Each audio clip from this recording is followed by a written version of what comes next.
Oi, pessoal.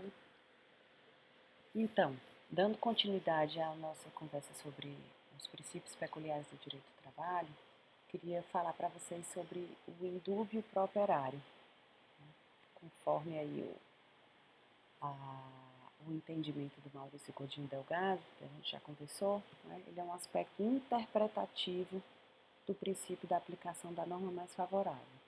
Se a gente fizer uma leitura a partir do Américo Pla Rodrigues, a gente tem como um corolário direto do princípio da proteção, junto com a aplicação da norma mais favorável e a condição mais benéfica. Então, sobre esse princípio, uma primeira consideração que eu queria fazer para vocês, que é a partir da sua denominação. A gente fala do indúbio pro operário, né, e aí sugere a compreensão de que é na dúvida em favor do trabalhador.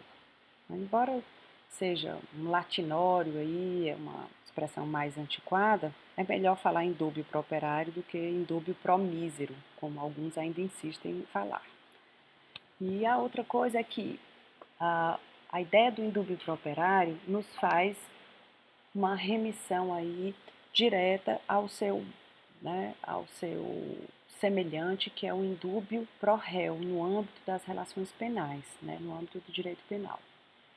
Mas a expressão só coincide na questão da dúvida, né?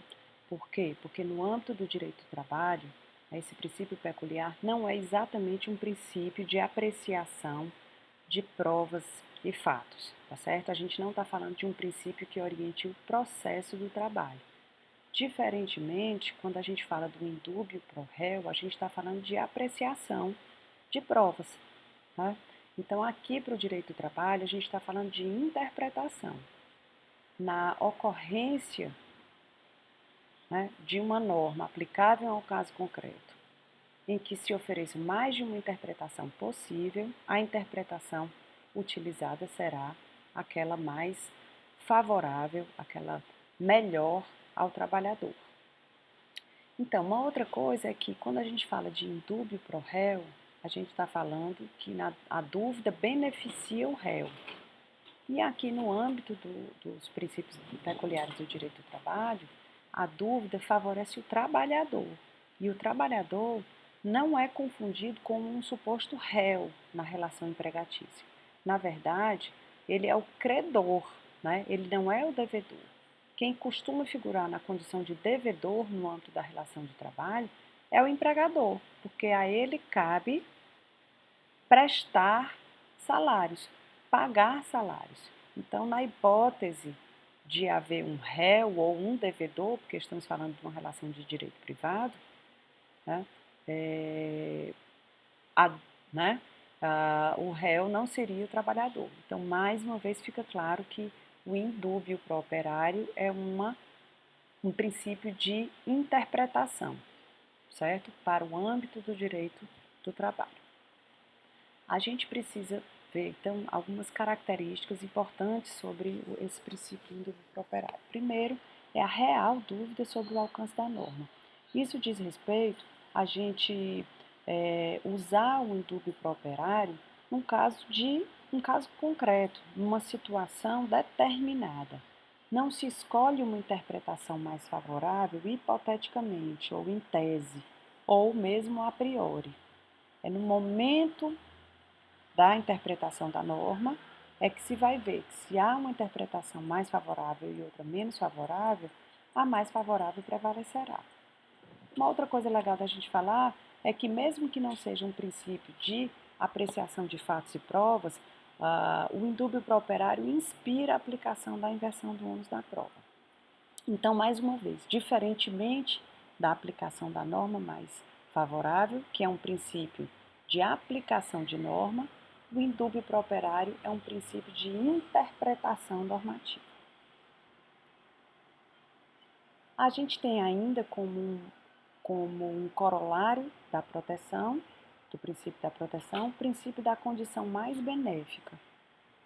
E aí diz respeito, né, a um critério de aplicação de cláusula contratual mais benéfica ao trabalhador. Diferentemente né, daquelas outras situações que a gente já viu anteriormente, tá? É uma espécie de garantia do direito adquirido no âmbito das relações contratuais laborais. Então, é a garantia do direito adquirido aplicado para a relação de trabalho, a relação empregatícia.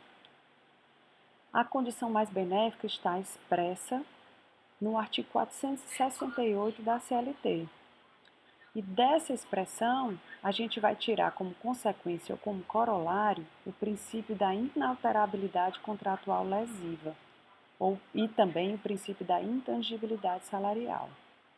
Para essa condição mais benéfica, a gente vai ter, então, a noção de que se empregado e empregador contratarem, né, pactuarem um determinado direito assegurado a esse trabalhador, esse direito não poderá ser suprimido com uma negociação posterior, certo? Por quê? Porque o trabalhador já adquiriu aquele direito num contrato anterior. Então, para redução de direitos, não pode haver novo contrato, certo? Isso porque o 468 da CLT fala, pessoal, que as alterações no contrato individual de trabalho só surtirão efeitos se elas não acarretarem prejuízo ao trabalhador e se elas forem negociadas e não impostas pelo empregador. Tem um exemplo bem legal que vai, né, permitir que a gente compreenda bem direitinho. E aí eu aproveito e falo para vocês um pouco sobre o regulamento de empresa. O regulamento de empresa é um conjunto de cláusulas contratuais, vamos dizer assim, né, de diretrizes da relação de emprego, que pode ser disposto pelo empregador, certo? O regulamento de empresa, na verdade, é uma expressão do poder empregatício, na perspectiva do poder de organização ou poder de administração. Então, o empregador pode inserir cláusulas nos contratos individuais de trabalho, mesmo que individualmente, certo? Sem a necessária negociação com o trabalhador. Por quê? Porque a gente já sabe, cabe a ele o poder empregatício. Ele, empregador, é quem determina o modo do trabalho. Pois bem, então vamos pensar numa situação específica para que fique bem claro o princípio da condição mais benéfica. Como eu estou dizendo para vocês, a gente fala aqui de aplicação de cláusula contratual. Né? Então vamos ver, numa suposta relação empregatícia, no âmbito de uma determinada empresa, existe um regulamento de empresa determinado pelo empregador. Só uma ressalva: nada impede que o regulamento de empresa seja pactuado, que ele seja negociado com trabalhadores. Contudo, não é muito frequente, porque já que o empregador pode, né, tem esse poder, vamos dizer assim, de determinar o modo de trabalho, ele pode impor um conjunto de diretrizes para como o trabalho vai se organizar.